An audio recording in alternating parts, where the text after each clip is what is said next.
Hello, everybody, and welcome back to a brand new episode of the NASCAR Heat 5 Career Mode. I hope you're all having a great day. Today, we have racing in all four series: the Legend Series with the Dirt Cars, the Trucks, Xfinity Series, and the Cup Series. As we jump straight into the action here with the Legend Series, just two races remain before the final four cutoff, and after this one, it'll be a cutoff race in the next one. So, a lot of stuff on the line for us here in the NASCAR Legend Series, in our third season in the series, our first ever playoff run, and I said earlier, I think that the hardest part of this series is actually getting into the playoffs, and I think we're proving that because we're doing a good job right now remaining up in the playoff picture, and hopefully we will make it into the Final Four. Overall, this was a pretty decent race for us. We climbed up inside the top 10 here, about the halfway point of this race. Jonathan Cadell was out in front, last season's champion, as I got actually hit from behind there from the 29 of Joey Stone, but we cut straight through here to lap 8, continuing to move our way forward up into P7, passing Travis Brown there,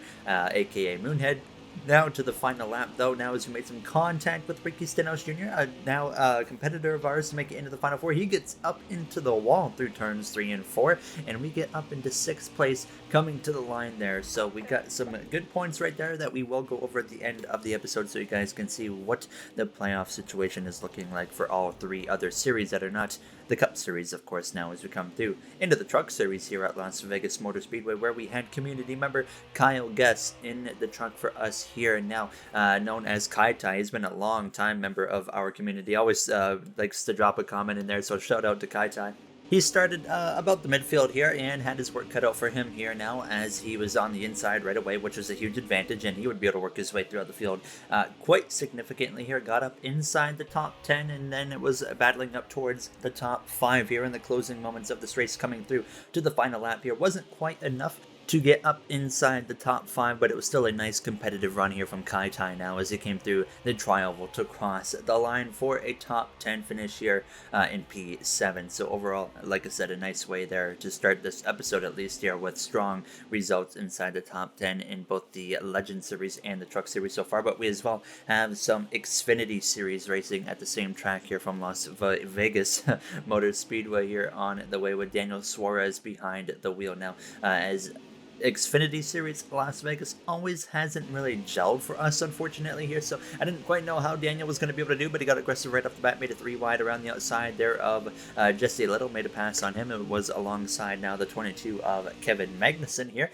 as he would jump right up to the outside now as it came through out of turn 2, and he would gain a lot of ground, but now it kind of stabilized here towards the end of the race now as we cut straight through to the final lap here in Las Vegas for Daniel Suarez, down into turns 3 and 4 for the final time. He actually gave up about 2 positions here right at the end of this race. Of 47 of Natalie Decker up the inside, down the front straightaway. She gets clear of Suarez, coming to the line there, as at least Suarez was able to hold off Jesse Little just by a nose there to get 5th place here in Vegas, as Kimi Räikkönen would pick up the victory. So Räikkönen again with another win, moving forward in the playoffs here, as he has been setting an incredible pace this season here now in that number 98 Stuart Haas Racing Ford Mustang. So now, of course, looking at the Cup Series here, as we are going to go into Chicagoland Speedway, the first race of the round of 12. In my opinion, this is going to be the toughest round of the playoffs. We have one of my worst mile and a halfs, and we have Darlington, who you never know what to expect there. And then you have Talladega, and obviously you don't know what's going to happen at Talladega. So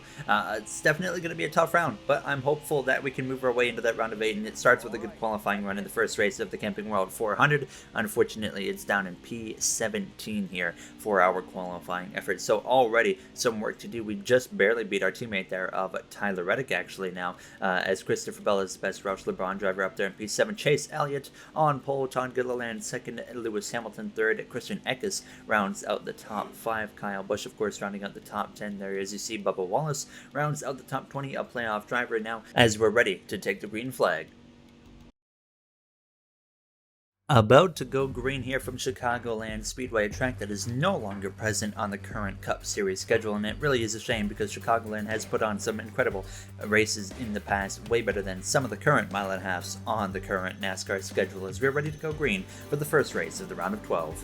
Okay, we're plus 9 to the cut line, so let's just make an uneventful race here and see if we can get some points. Yes, sir. I'll see what we can do. Let's have a good one.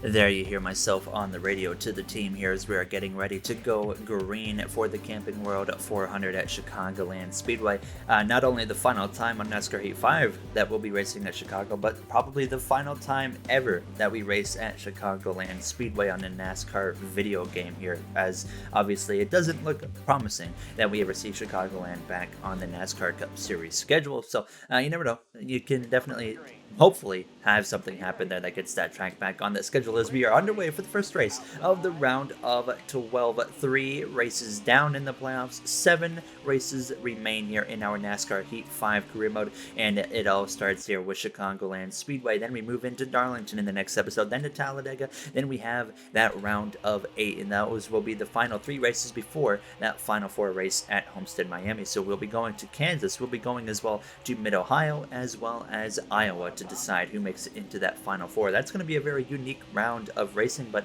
I think that round of 8 suits us a lot better than this round of 12, and I think this is the round where you're going to see that the lack of playoff points really come to affect me here in the playoffs. So it's going to be all about getting stage points here today in Chicago, as well as the next couple of races here, but I am known for having a terrible short run speed at Chicagoland, and it was showing. I could not get this car to turn, and I was losing ground like crazy by the time it came through to the end of lap 2. Bubba Wallace gets by on the inside, and everybody, it felt like, was going by. We were down into the 19th position into turn 1, so we were continuing to fall down the order. We even got passed by Anthony Alfredo. Down into P21 we would go. I knew we needed to get aggressive here, so I make it actually 4 wide at the start of lap 5 here through the trial. Well, then we go 3 wide with our arrival of Logano and the 48 of Alex Bowman a little bit sideways right there. Still 4 wide behind us, and we're now maybe about to be a part of the 4 wide, because here comes Bubba Wallace around the outside here as he's trying to get on the move, of course trying to make it into the next round as a caution comes out already. It's for a playoff driver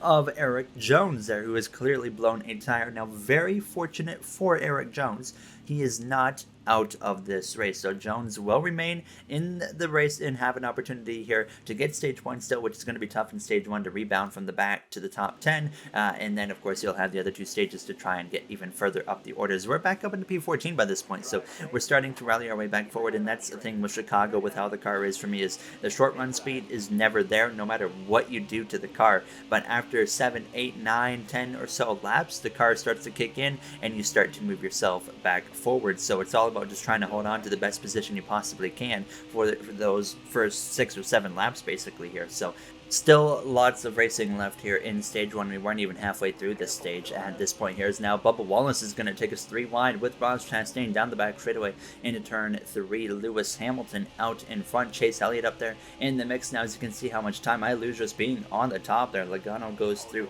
on the inside. Tyler Reddick tried to follow through as well, but I would fortunately have that car kick in. I got back past Joey Logano and now run down the 38 of Todd Gilliland, run down the 99 of Chastain. We would get up the inside of Ross Chastain with 6 laps to go here in stage 1, and sure enough, down into turn 1, we're going to clear that 99 Trackhouse driver now, as Sam Mayer found himself out in front on lap 16 of 19 in this stage. We had run down now Ty Gibbs there in that 11 car. He was eliminated in the last round in the last episode of the Charlotte Roval in a tiebreaker to Ryan Preece, who DNF'd early in that race, but Gibbs ran into trouble towards the end, and that's what ended up getting him eliminated here in that tiebreaker now, as we would surprisingly run down Chase Elliott for 11th place. Elliott not even in stage points right now, so a big surprise there for that Napa Auto Parts Chevrolet McLaren, as Sam Mayer continues to lead the way now, as we would get clear of Chase Elliott, and up into 11th place we go, and trying to pick up some stage points here. We only have an opportunity to get 1 stage point now as we go down this back straightaway right to the back of that 45 of Derek Cross. Smoke though up in front of us from the number 20 of Rajah Carruth there as we go down into turn 3. The caution is going to come out moments before we had an opportunity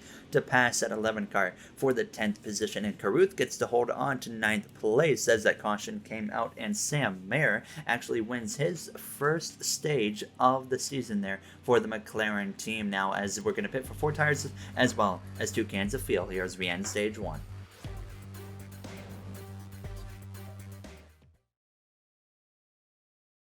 Sam Mayer looking quite fast here today in Chicagoland as we're ready to go green for the start of stage 2 now, as we're going to be ready to go green from the 10th position now as stage 2 is underway here in Chicagoland. And now for the start of the second stage, it is time to get amped.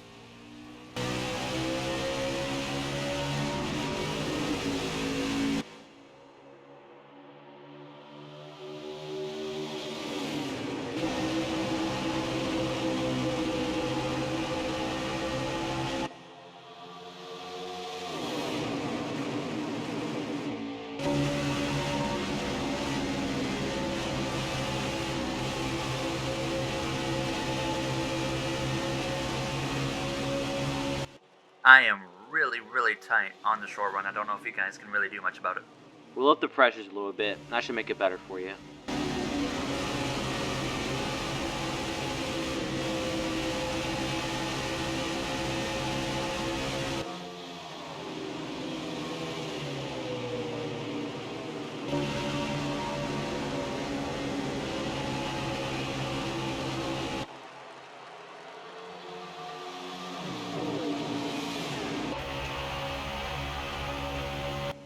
There you have the AMP segment here now as we're in P12 battling our teammate of Tyler Reddick down into turn 1 here for the 11th spot on just lap 3 wide. Behind us here comes Eric Jones, who's rebounded his way back up into the mix now, but fortunately we were able to stay in front of him for the time being. But then out of turn 4 he would actually get around to my outside here, so we're side by side down this front straightaway here to cross the line, and unfortunately he passes me. Chastain gets to my outside. We're 3 wide on the exit of turn 4, now 4 wide as Todd Gilliland comes up my inside. You can still see struggling on that short run. I just don't have the pace in this car. It's too tight, like I mentioned there during the AMP segment now, as we need something a little bit freer on that short run now, as Chris Buescher finds himself out in front looking for his first win in the playoffs. Now 3 wide again, as soon as we got passed by these guys, it felt like the car had started to kick in a little bit more, and that allowed me to repass the 99, the 7, and as well get up the inside of the 38, pass him, and then I would put the attack to my teammate of Tyler Reddick moments later on lap 6 here as we went down this backstretch into turn 3. Easy job there clearing him now, and then I would run down Ty Gibbs again on lap 9, and we would easily clear him and move up into the top 10, but nothing happened after that. We actually had an extremely calm stage. We cut straight through to the final lap, and I had run down the next group of cars, but it took that whole last half of stage 2 to get to this point here. We're now about 4 or 5 car lengths behind the 83 of Eckes as we started the back straightaway. Now into turn 3, we're going to get right to the back bumper of the 83 down into turns 3 and 4 for the final time. Chris Buescher wins stage 2 up the inside of the 45 23 11 driver of Kraus, and up the inside of the Red Bull of Christian Eckes here coming to the line. It's going to be very close there, but Eckes was just barely able to hold us off for P8 as we managed to get 2 stage points here in stage 2 now. So we didn't get stage points in stage 1, unfortunately, so we've only picked up 2 points on the day now, as everybody will be pitting here for 4 tires as well as 2 cans of fuel. Our teammate of Christopher Bell up in second as Chris Buescher wins stage 2.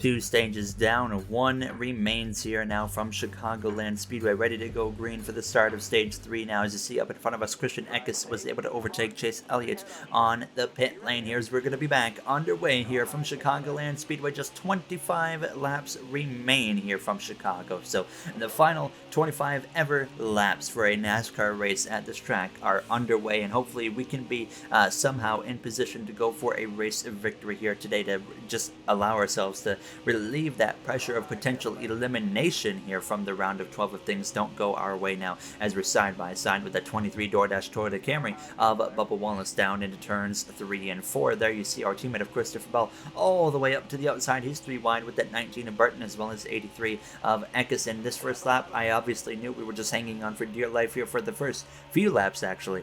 There just is not much you can do. It doesn't matter what you do to the car. It just seems like nothing works, and the car just continues to push really tight on the exit of the corner and through the center as well. And unfortunately, it's just all about surviving basically here. And I was hopeful we could do that because we've been doing better every single restart at holding our position. And now Lewis Hamilton, though, goes up my inside here now as we come through at a turn 4. So he will move up into 9th place. We drop down to P10, but here comes Rajah Caruth, and I see the 45 of Derek Kraus trying to follow through as well behind us now as we go down into turn 1, so continuing to drop down the order here as the stage gets going. But fortunately, it would kind of stabilize us here in P11 with 20 laps to go. The car starts to now shift back in my advantage, and I'm starting to run down Lewis Hamilton as well as Chase Elliott, but then actually Elliott would drive away. 3 wide in front of us between Burton, Eckes, Caruth, as I'm up the inside of that number 44 Mercedes, 7-time F1 world champion of Lewis Hamilton. Buescher back out in front, down the front straightaways. He's trying to run away with this race victory here as we're still side by side with Hamilton down the front straightaway. An opportunity to go 3 wide, but instead to the inside. I go to the top here, up by the wall now as we go down into turn 1. Caruth was able to get clear of these 2, and then I said, you know what, of course, I want to be up in this mix here, but I made a big mistake right there. Really got tight out of turn 2. do, and unfortunately left the door wide open for Hamilton to pass us, but I got right back past him, and then I make it 3 wide through the tri-oval here with 15 to go with Ekis down into turn 1, and now we're up into P7 here, but they're going to fight back on the exit of the corner and through the center of the corner as well, but they're not going to have enough down this back straightaway, so we get clear up into P7. We would get to the back of the 20 of Caruth, up the inside of him here now with 14 laps to go, and surprisingly, we are going to go up into the 6th position here in Chicagoland in these closing 14 laps there, sideways there as I clipped that apron, but fortunately no contact with Caruth now as we came through towards the end of lap 54. Through turns 3 and 4, the caution comes out with 14 laps to go, as that's going to force everybody into the pit lane here. It was looking like a pretty basic call of 1 can of fuel as well as 2 right side tires, but it ended up being the wrong call, and everybody took 4 tires while we only took 2. We might have just thrown away a top 10, top 15, maybe even top 20 finish. There's still 10 laps to go, and those 4 fresh tires for the AI are going to make a huge difference against myself, that is now. Obviously, we lead the way comfortably down into turn 1, and it will probably lead still out of turn 2, but once we come through out of turn 4, it is going to be a downhill spiral from there. So I don't know why the AI took 4 tires, because in that situation they usually take 2, so I was pretty confident with 2 tires. Obviously, we made the wrong call. Out of turn 4, pushing up the track, here comes Sam Mayer up our inside, and I knew immediately we were in big trouble, and we were probably about to drop quite a ways down the order here, as I'm in front of that 5 of Kyle Larson. I'm actually trying to hold him up because I know he's a playoff contender, and I'm trying to, of course, mess up any playoff contenders we can, not in terms of physicality and run into them, but try and hold them back. But unfortunately, it wasn't happening. I got taken 4 wide out of turn 2. I end up dropping all the way down to 21st place because of these tires, and we got passed by Kyle Busch, who's having a rough day. We got passed by Chastain as well, and now to lap 61, and I just can't do anything. I'm up the inside of Kyle Busch. Now it's actually a crash behind us, the 78 of Justin Haley into the outside, while a big hit there for the 42 of Daniel Hemrick, who went head on into his driver's side door of that 78 car. The caution is out, and that is going to give us a 3-lap dash to end this race, and we're still, of course, not in any position to be fighting pretty much anybody in front of us, but we're gonna have to give it absolutely everything we have on this final restart, because we know if we finish P21, we are going to find ourselves in quite the points deficit going into Darlington, and we do not want to be below the cut line here in this round of 12, but we have put ourselves potentially in that position with this costly pit error now, as we've been making a lot of mistakes in this playoff now. There hasn't been a single race that has gone clean for us now, as we're 3 wide already down this backstretch. Unfortunately, my momentum dies out right there as we go down into turn 3, and I knew right here the car wasn't going to drive that great, and you can see the 99 already powering his way back out in front of me there as I clipped the apron as well, and we would end up settling in behind the 99 of Chastain all the way down into turns 3 and 4 with 2 laps to go, coming to the final lap, still 3 wide here with the 11 and the 60 now of Gibbs and Reddick. Sam Mayer takes the white flag, looking for his first ever Cup Series win just after getting eliminated from the playoffs as we go down into turn 1 up the inside of Chastain, 3 wide with him and Logano. Well, once again, just not enough car to really do anything here as we exit turn 2. You saw a bit of a slow up there, a check up from the 99. I'm going to go 3 wide again with him in the 22 down the backstretch into turns 3 and 4 for the final time. It's not going to be a good result for us, but it's going to be a great one for Sam Mayer, who finally comes through to get his first ever Cup Series win with the McLaren team. We passed Ty Gibbs coming to the line, trying to get to the inside of Logano, couldn't quite pull it off, and it's going to be an extremely disappointing 18th place finish there, as I almost wonder if it would have been better to maybe just come into the pits and take fuel and 4 tires and actually do that little 3-lap stretch there from like 30th, or probably worse actually, it's probably going to be like 36 we would have restarted, but we only finished 18th. That's going to be a huge hit in the playoffs for us, and you're about to see the playoff grid as Hamilton did pick up second. He was the best of the playoff drivers, our team at a bell in P3, but we are 9 points now below the cut line. Going into Darlington, Kyle Busch is a whole 30 points below. He might be in a must-win scenario depending on what happens in Darlington, but that might be the first time ever in the round of 12 that we've been below the cut line after a race, so that's not good. Very alarming to say the least.